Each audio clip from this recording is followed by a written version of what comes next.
नमस्कार।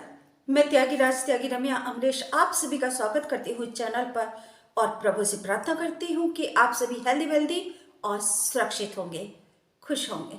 आज की कहानी लखनऊ से लेकर आई हूँ। आज की कहानी लखनऊ से है। पीएससी इंस्पेक्टर इस हत्याकांड की। पीएससी इंस्पेक्टर सतीश सिंह की हत्या दीपावली की रात को लगभग 2 से 2:30 बजे के बीच में उस समय कर दी गई थी, जब वह अपनी बहन के घर से पत्नी और बेटी के साथ वापस अपने घर पर आए थे। जैसे ही कार से उतरकर अपने घर का दरवाजा खोलने के लिए उतरे तो किसी हमलावर ने आकर उनके सिर में 5 गोलियां उतार दी और पांचों की पांचों गोलियां उनके सिर में आर पार हो गई। पत्नी ने फोन करके 112 नंबर पर फोन किया और पुलिस को बुलाया।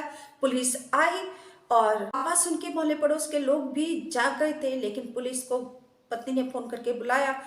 पुलिस आई और इंस्पेक्टर को लेकर लोग बंधु हॉस्पिटल लेकर गई, जहां पर डॉक्टर्स ने इंस्पेक्टर सतीश सिंह को मृत घोषित कर दिया। बहुत बड़ी मिस्ट्री कि कौन हमलावर अचानक से आया और अचानक से इंस्पेक्टर की हत्या कर दी।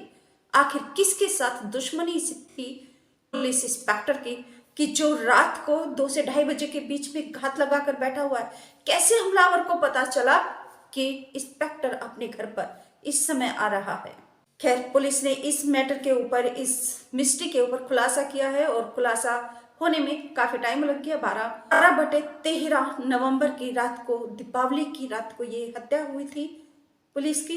पुलिस इंस्पेक्टर पीएसी में 4थी बटालियन में तैनात थे और क्वार्टर मास्टर के पद पर वह तैनात थे प्रयागराज में।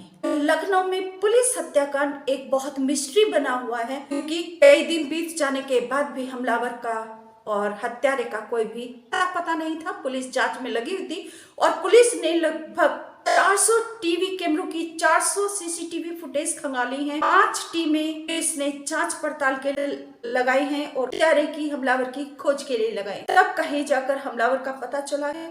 आप सभी से निवेदन करती हूँ कि प्लीज चैनल को सब्सक्राइब करके घंटे को दबाकर ऑल पर सेलेक्ट जरूर कर लीजिए। ऑल पर सेलेक्ट करके वीडियो को पूरी देखिएगा, क्योंकि यह मिस्ट्री बहुत ही सवाल खड़े कर रही है। बहुत सारे सवाल खड़े कर रही है कि अगर पुलिस सुरक्षित नहीं तो हम और आप सुरक्षित कैसे, आम जन सुरक्षित कैसे।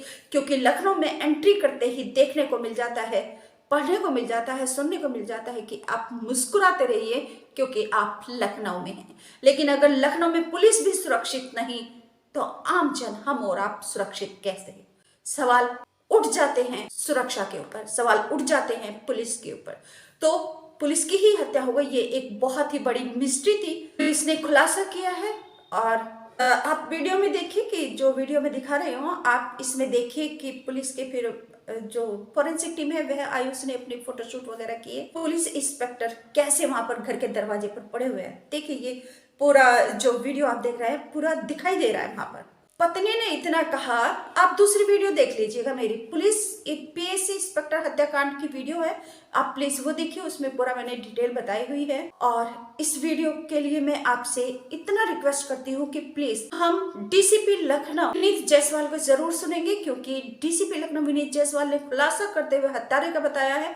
हत्यारे के बारे में बताकर पूरा उन्होंने इस मिस्ट्री का पूरा खुलासा किया और बहुत बहुत चौंकाने वाले तथ्य सामने लाकर रखे हैं। तो हम डीसीपी लखनऊ विनीत जायसवाल को भी सुनेंगे, परंतु उससे पहले आपसे पुनः निवेदन करती हूँ कि प्लीज इस वीडियो को सुनना और ये आवश्यक है। इस वीडियो को जरूर सुनिएगा, क्योंकि बहुत सारे सवाल मेरे जहन में और आपके जहन में भी होंगे।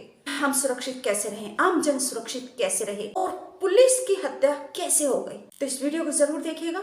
पुलिस ने असलहा भी बरामद कर लिया, हत्यारे भी गिरफ्तार कर लिए हैं और पुलिस ने जो भी इसमें शामिल था उन सब का खुलासा कर दिया है। हत्यारों के कपड़े भी, असलहा भी, जो हथियार है वह भी बरामद कर लिया है। बस आपसे रिक्वेस्ट है कि वीडियो को पूरा जरूर देखिएगा। डीसीपी लखनऊ विनीत जायसवाल को भी जरूर, आप जैसे वीडियो देखेंगे तो सुनने को मिल जाएंगे। तो अभियुक्तों को पुलिस ने गिरफ्तार किया गया है। इसमें जो मुख्य आरोपी है उसका नाम है देवेंद्र वर्मा, वो मृतक का साला है, और जो षड्यंत्र में उसकी सह अभियुक्त है वो मृतक की पत्नी है भावना वर्मा। इन दोनों को गिरफ्तार किया गया है। इस घटना को कारित करने में अंजाम दिया था वो असलहा, एक अवैध तमंचा और एक अवैध पिस्टल पुलिस ने बरामद किया है। इसके अतिरिक्त घटना की रात जो कपड़े इस आरोपी ने पहने थे वो कपड़े भी पुलिस ने इसके पास से बरामद किया है तथा उस घटना में प्रयुक्त एक कोई हमलावर घात लगा के बैठा था और वह ताबड़तोड़ 5 गोलियां इंस्पेक्टर को मार देते हैं, उनके सिर में लगती हैं, आर पार कर देता है और वहीं इंस्पेक्टर गिर के ढेर हो जाते हैं। उनकी पत्नी ने उस समय डीसीपी लखनऊ विनीत जायसवाल को अपना बयान दिया था। वह और उनकी बेटी अनिका, पत्नी भावना वर्मा और बेटी अनिका वर्मा गाड़ी में सो रही थी। पति गाड़ी से उतरे, दरवाजा खोलने के लिए गए घर का, गाड़ी अंदर ले जाने के लिए, तभी किसी ने हाथ लगाकर बैठे हुए हमलावर ने उनके पति को गोली मारकर उनकी हत्या कर दी। पत्नी को पता नहीं चला कि क्या हुआ। पत्नी ने बयान दिया था कि केवल एक गोली की आवाज उन्होंने सुनी, लास्ट में एक गोली की आवाज सुनी और फिर गिरते हुए पति के कराहने की आवाज सुनी। पत्नी रो रो के अपने बयान दे रही थी। डीसीपी लखनऊ विनीत जायसवाल ने पुलिस की टीमें जांच में लगाई। जी तो खैर शुरू से ही संदेह नहीं, पूरा यकीन था। जिस तरीके से उनकी पत्नी बयान दे रही थी, जिस तरीके से वह बता रही थी, अगर मेरे सामने मेरे पति को, मेरे बच्चे को, मेरे परिजनों को कुछ भी हो जाए तो क्या मुझे पता नहीं चलेगा? ऑफ कोर्स पता चलेगा। और मैं आराम से फोन उठा के पुलिस को फोन नहीं करूंगी, मेरे अंदर मैं चीखूंगी, चिल्लाऊंगी, पड़ोसी तो अपने आप आ जाएंगे आवाज सुन के। किसी को बुलाने की जरूरत नहीं पड़ेगी और किसी को भी नहीं पड़ेगी, किसी को भी नहीं। ये नौटंकी ड्रामे सिर्फ उन लोगों के होते हैं जो छल कपट करके एक चाल बनाते हैं, चक्रव्यूह बनाते हैं। मुझे शुरू से ही 99% यकीन था कि ये इंस्पेक्टर की पत्नी ही हत्यारी है। तो मैंने वीडियो में नहीं बनाया, वीडियो में इस पॉइंट को नहीं ऐड किया और ना ही मैंने इस पॉइंट के ऊपर वीडियो बनाया, क्योंकि खुलासा होने का मैं वेट कर रही थी, इंतजार कर रही थी। और अब डीसीपी ने 5 टीमें जांच के लिए लगाई थी। सूत्रों ने बताया है कि वही डीसीपी है विनीत जायसवाल, डीसीपी लखनऊ। विनीत जायसवाल ने अब बताया है कि जो इंस्पेक्टर की हत्या लखनऊ में हुई थी उसमें खुलासा कर दिया गया है। पुलिस को बहुत बहुत बड़ी कामयाबी हाथ लगी है और पुलिस ने इंस्पेक्टर की हत्या का केस सुलझा लिया है। आप सभी से निवेदन करती हूँ कि प्लीज चैनल को सब्सक्राइब करके घंटे को दबा दीजिए, ऑल पर सेलेक्ट कर लीजिए, ताकि आपका और मेरा मजबूत रिश्ता सदा सदा के लिए बन जाए। जब कोई पति अपनी पत्नी के साथ मारपीट करता है, यातनाएं देता है, अत्याचार करता है, प्रताड़ित करता है, पति को शैतान कहा जाता है, हैवान कहा जाता है और ना जाने क्या क्या उसको नाम दिए जाते हैं। और देना भी चाहिए, क्यों नहीं देना चाहिए, बिल्कुल देना चाहिए, क्योंकि ये रिश्ते नहीं होते, ये रिश्ते नहीं होते। पत्नी है, अर्धांगिनी है, उसका मान सम्मान, उसकी इज्जत और पति की इज्जत, दोनों की इज्जत मान सम्मान करने से होगी, तभी घर बनता और बसता है और तभी समाज में और दुनिया में भी एक आइडियल आप बनते हैं, समाज के एक अच्छे नागरिक बनते हैं और समाज की एक अच्छी प्रेरणा, सार्थक प्रेरणा आप बनते हैं। परंतु जब पति मारपीट करता है, यातनाएं देता है, तो उसके वाइब्रेशंस भी दूर तक जाते हैं। कोई भी व्यक्ति गलत काम करे या किसी भी तरह की हिंसा करे तो उसके वाइब्रेशंस जो होते हैं वह भी दूर दूर तक जाते हैं और माहौल को खराब करते हैं, लोगों के विचारों को प्रभावित करते हैं। बात कर रही हूँ लखनऊ में इंस्पेक्टर की हत्या की। इंस्पेक्टर की हत्या का खुलासा करते हुए पुलिस ने बताया है कि पीएसी में तैनात पुलिस इंस्पेक्टर सतीश सिंह की हत्या उनकी पत्नी भावना वर्मा और साले देवेंद्र ने की है। भावना की बहन ने बताया है कि जो सतीश शर्मा है वह पत्नी भावना के साथ मारपीट करते थे, उससे प्रताड़ित करते थे। तो भाई ने और बहन भावना ने मिलके ये प्लानिंग की कि अब बहुत हुआ और बस अब इन्हें रास्ते से हटा देना चाहिए, क्योंकि सुनने में आया है, जानने में पता चला है कि सूत्रों के माध्यम से कि जो इंस्पेक्टर सतीश थे मतलब एक्स्ट्रा मैरिटल अफेयर्स में भी वह इन्वॉल्व थे। जैसा कि उस दिन पत्नी भावना ने भी बताया था कि इंस्पेक्टर जो है दूसरी औरतों के साथ संपर्क में थे, लेकिन पत्नी भावना ने अपने बारे में नहीं बताया। ऐसे ये गुनाह कम हो जाएगा क्या? ऐसे पति के अत्याचार खत्म हो जाएंगे क्या? ऐसे आपको सुख मिलेगा? सुख तो परिवार के साथ होता है और अगर वह आपको प्रताड़ित कर रहे, प्रताड़ना दे रहे, तो क्या ये आपने अच्छा रास्ता चुना है? क्या ये आपने उत्तम रास्ता चुना है? मैं हर एक बहन से, हर एक महिला से बोलना चाहती हूँ, जब पति मारपीट करते हैं, अत्याचार करते हैं, आदमी सबसे बुरा होता है, दुनिया में सबसे बद से भी बदतर आदमी वह होता है हस्बैंड। बिल्कुल होता है, मारपीट करेगा और अपने आप को क्या समझे, ऐसे व्यक्ति पति कहलाने के लायक नहीं होते, वैसे राक्षस और दानव दैत्य होते हैं। बिल्कुल सही।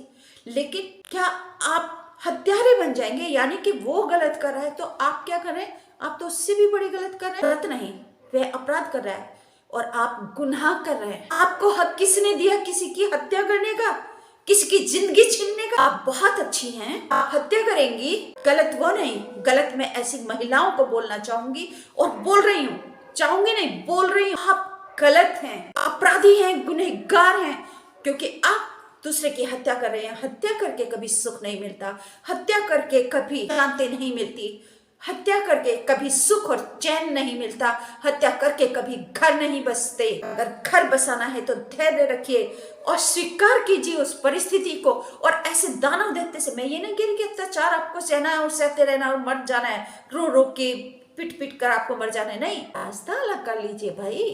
अगर एक घर के अंदर अलग अलग कमरे में भी नहीं निभ रही तो घर बदल दीजिए भाई। तुम यहाँ रहो, हम हमारे शांति से रहने के लिए तुमको एक उत्तम रास्ता चुनिए। समाधान निकालने के लिए प्रयास तो कीजिए, समाधान निकालने के लिए आगे तो बढ़िए, समाधान खोजिए तो सही, समाधान मिलेगा। लेकिन आप कुछ नहीं करना चाहती। असल में दरअसल आप बैठे बिठाए बस पति कमा के ला दे, हम बैठे बैठे महारानी बनकर हम खाए जाएं, हम ओढ़े पहने, गहने पहने, साड़ियां, अब ये साड़ी, अब वो साड़ी, अब ये गहना, अब वो गहना, ये नौटंकी ड्रामे चलते हैं। इन सबसे ऊपर उठिए। आप सिर्फ इस चीजों के लिए नहीं, आपका वजूद बहुत ज्यादा, आप पति से भी ज्यादा, आप जिम्मेदार भी हैं, आप प्रतिभावान भी हैं, क्योंकि आपको गृह लक्ष्मी कहा जाता है। और गृह लक्ष्मी ऐसे ही नहीं कहा जाता कि आप हत्यारी बनकर बैठ जाए। गृह लक्ष्मी बनकर रहिए, अपने ग्रह को बचाइए और ग्रह को बचाने के लिए ग्रहों से भी लड़ जाइए। और अगर ग्रह विपरीत चल रहे हैं तो लड़ जाइए, सामना कीजिए उनका, परंतु हत्यारी मत बनिए। जैसे आप अत्याचार और यातनाएं नहीं सह सकती हैं, वैसे ही अपराधी मत बनिए। अरे एक कमरा कहीं, जो भाई आपके लिए हत्या कर सकता है आपके पति की, क्या वह एक कमरा आपके लिए व्यवस्था नहीं कर सकता? क्या आपके घर वाले, पियर वाले, मैके वाले आपके लिए एक कमरे की व्यवस्था नहीं कर सकते हैं? परंतु वह तो आप करना नहीं चाहते। अब क्या करेंगी? बेटी रह गई ना अनाथ बन के, आप जेल में रहेंगी, मामा भी जेल में गया, पति भगवान के यहाँ सिधार गए। अब क्या आपने उस बेटी के सर पे जो आपका साया था, मामा का भी उसको संरक्षण मिलता, आप उसको बिल्कुल ही सड़कों पे छोड़ दिया। अरे मक्कारो, अरे धूर्त महिलाओं, मत कीजिए ऐसा जो इन सब चीजों पे पड़ी हुई हैं। अभी मैं एक महिला की बात बताती हूँ कि वह महिला खेत में पराली पड़ी होती है, तो पराली के, अब क्या बोलूं मैं, पराली में पति घर पे और पराली में किसी और के साथ, पति खेत पे आ गया, उसने देखा ये क्या, पराली उसको जलानी थी या कुछ क्या करना था, उसने लगा दिया आग। मत बनिए ऐसी पत्नियां। ये जिंदगी एक दिन खत्म हो जानी है और इस जिंदगी को आपको कैसे जीना है ये निर्णय आपका है। मैं तो सिर्फ ये चाहती हूँ कि मेरे सभी भाई बहन शांति के साथ रहते हुए, चरित्रवान बनकर, उच्च आचरण करते हुए और स्वाभिमान से जीवन जिए, खुशियों के साथ और धैर्य के साथ जीवन जिए। पैसे का लालच ना करें। आपके पास जो है, जो कमाई के साधन है, आप उनका इस्तेमाल कीजिए। आप जो भी काम कर रहे हैं, जो आप काम करके जो आपकी अर्निंग है, आप उसमें गुजारा कीजिए या अपना काम बढ़ाइए। परंतु ये हत्या करना, काटना, जलाना क्यों करते हैं आप ऐसे? ये जीवन अनमोल है। हर पल, हर सांस के साथ, हर सेकंड के साथ जीवन आपका बीते जा रहा है। जो कल बीत गया वो अब आने वाला नहीं है कभी भी। तो प्लीज ऐसा मत कीजिए, मत कीजिए, मत कीजिए। और चैनल को सब्सक्राइब जरूर जरूर जरूर कर लीजिए और मेरी प्रेरणा बनिए। मुझे आपके साथ की जरूरत है। जो भी वीडियो को देखे प्लीज वीडियो को सब्सक्राइब जरूर कीजिए। लखनऊ में इंस्पेक्टर पीएसी में तैनात थे, 4थी बटालियन में, और क्वार्टर मास्टर के पद पर तैनात थे। इंस्पेक्टर लखनऊ के कृष्णा नगर के मानस नगर इलाके में रहते थे। क्या पता कब और किस क्षण हमारे अपने ही मौत बनकर हमारे सामने खड़े हो जाते हैं। डर लगता है इन रिश्तों से। जितना इन रिश्तों के बारे में सोचती हूँ, समझती हूँ, जानना चाहती हूँ और जानने के लिए आगे बढ़ती हूँ, उतनी और भयानक और भयानक और भयानक और डरावनी तस्वीरें आती है मेरे सामने। और मैं डर जाती हूँ, बहुत घबराती हूँ। क्या ऐसे रिश्ते होते हैं पति पत्नी का? अद्वितीय रिश्ता होता है और जिसे 7 जन्मों का रिश्ता कहा जाता है, और इसी जन्म में परेशान होकर हत्या कर दी पति की। यानी कि ये हुआ कि जो हत्या कर दे, जो हथियार लेके, जो हिंसक हो, बस वही जिएगा।